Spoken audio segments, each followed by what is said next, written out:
Salut YouTube et bienvenue dans une nouvelle vidéo de déballage qui techniquement n'est pas une vidéo de déballage puisque comme vous pouvez le constater, eh bien la réplique est déjà déballée. Cette réplique, il s'agit du VP70M de chez Tanyokoba. Et en fait cette réplique, ça fait déjà un peu plus d'un an que je l'ai acheté. Je l'ai acheté sur eHobby Asia puisqu'à l'époque ils avaient rentré de nouveaux VP70, ce qui m'a toujours paru étonnant d'ailleurs puisque pour autant que je puisse en juger, c'est une réplique qui n'était plus produite, et donc ça me paraissait très improbable qu'une boutique puisse à nouveau les restocker. Toujours est-il que ça s'est fait, et que je me suis empressé d'en acheter un, mais ces messieurs de chez eHobby Asia m'ont envoyé un lemon, c'est-à-dire en fait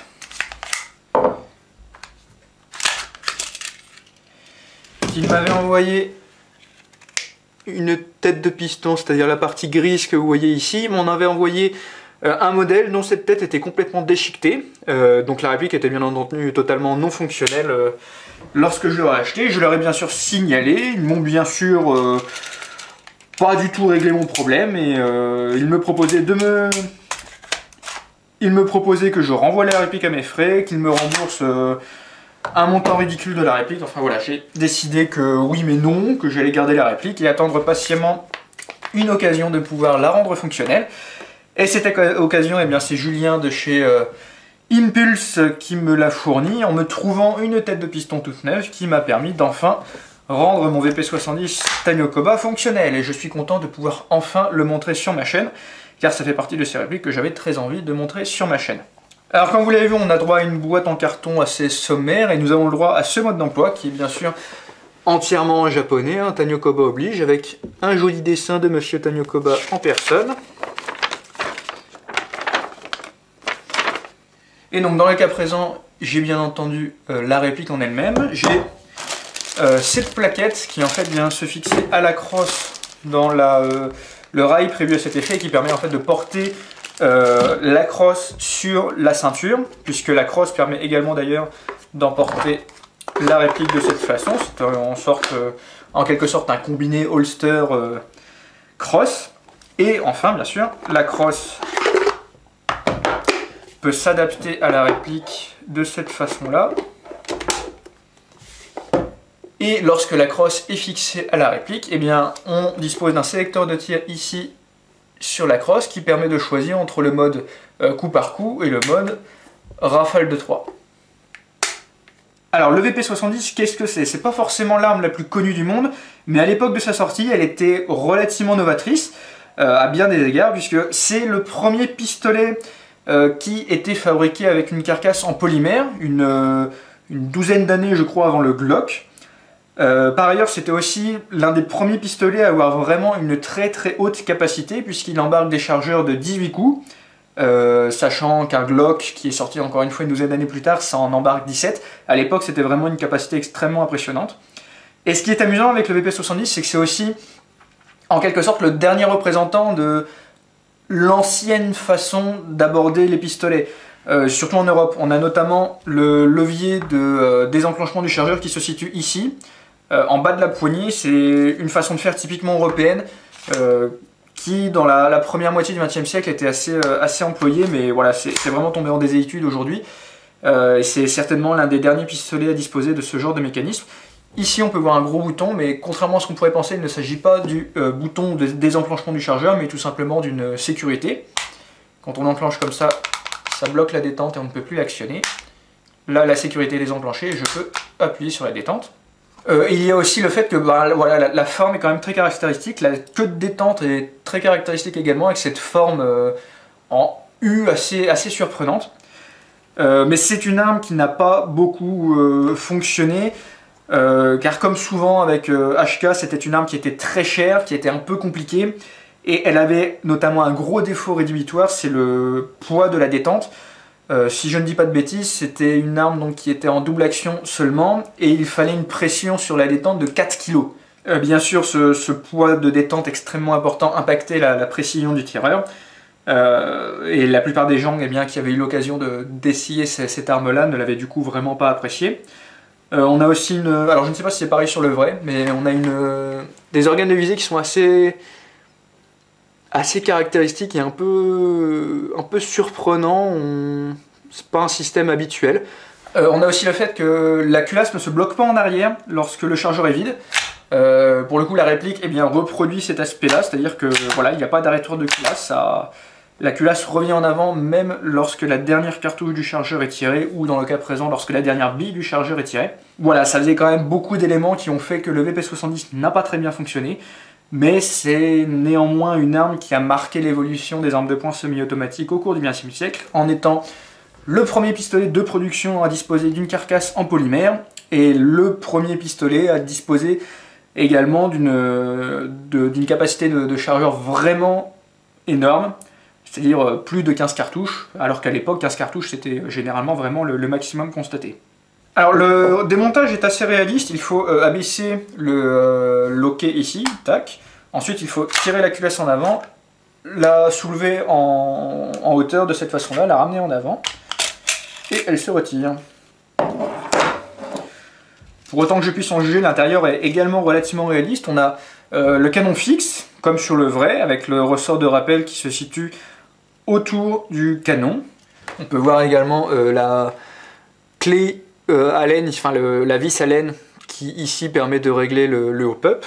Par contre, le vrai VP70, à ma connaissance du moins, est un pistolet en double action seulement, c'est-à-dire qu'à chaque fois qu'on appuie sur la détente, ça devrait faire clac. Mais la réplique, en l'occurrence, c'est en simple action seulement, c'est-à-dire que lorsque j'arme la culasse de cette façon-là, on peut tirer, mais si je réappuie, il ne se passe rien. Et en fait, la course de la queue de détente est assez longue. Par contre, on sent bien la résistance juste avant que le coup parte. C'est-à-dire que là, je peux reculer, et là, je sens une résistance. Ce qui fait que ici, je peux vraiment bien sentir quand le coup va partir. De la même façon, le trigger reset est très court.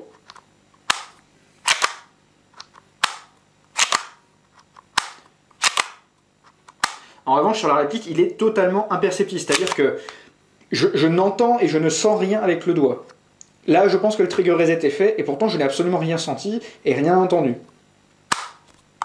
Sachant que la détente peut reculer jusque là, ça fait quand même un sacré trajet. Alors je ne sais pas si c'est la même chose sur le vrai, mais c'est assez curieux.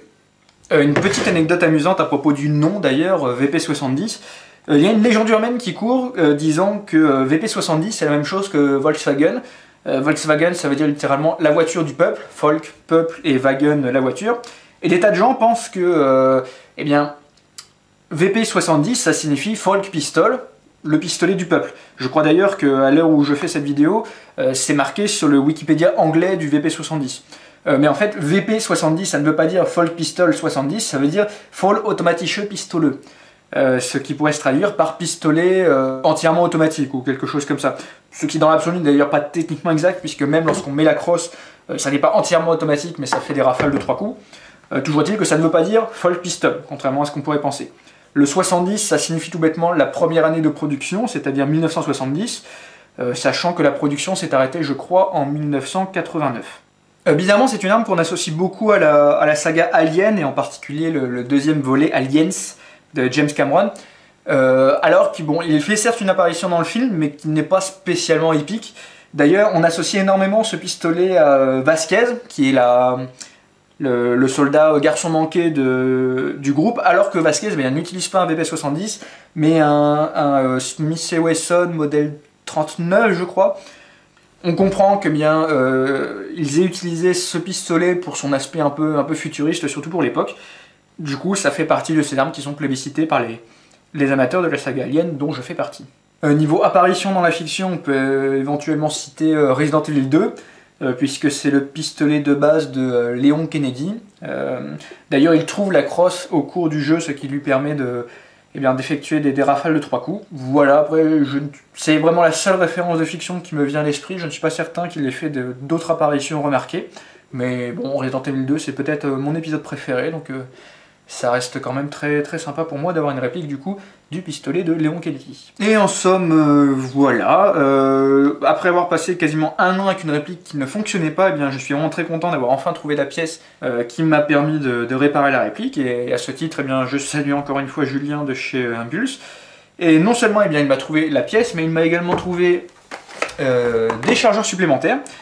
Autant dire que les chargeurs supplémentaires, à ma connaissance, eh bien, ils ne sont vraiment pas faciles à trouver non plus. Donc je suis content d'avoir non seulement une réplique rare fonctionnelle et une réplique rare avec des chargeurs supplémentaires. N'hésitez pas à jeter un œil à la description de la vidéo où vous trouverez les liens vers le site de Julien de chez Impulse. Et si vous avez une requête vis-à-vis de articles d'airsoft japonais que vous avez du mal à trouver par les voies normales, entre guillemets, eh bien vraiment, allez jeter un coup d'œil à ces services. Et pour le coup, eh bien, je ne vous recommande clairement pas eHobby Asia pour l'achat de cette réplique, car je ne suis vraiment pas satisfait de la façon dont ils ont géré mon problème.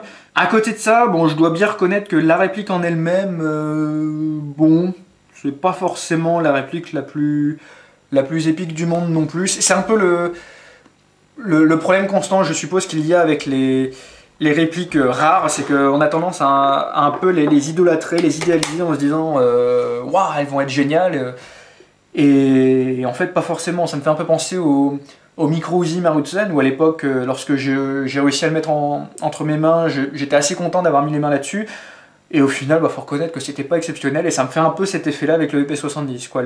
La finition n'est pas géniale, les marquages sur la culasse sont irréalistes, et si j'ai bien compris, ils n'ont pas de problème de licence au Japon, donc je ne comprendrai jamais pourquoi certaines répliques ont des marquages réalistes et d'autres non. Après, voilà, il n'y a pas spécialement de kick, les performances sont moyennes.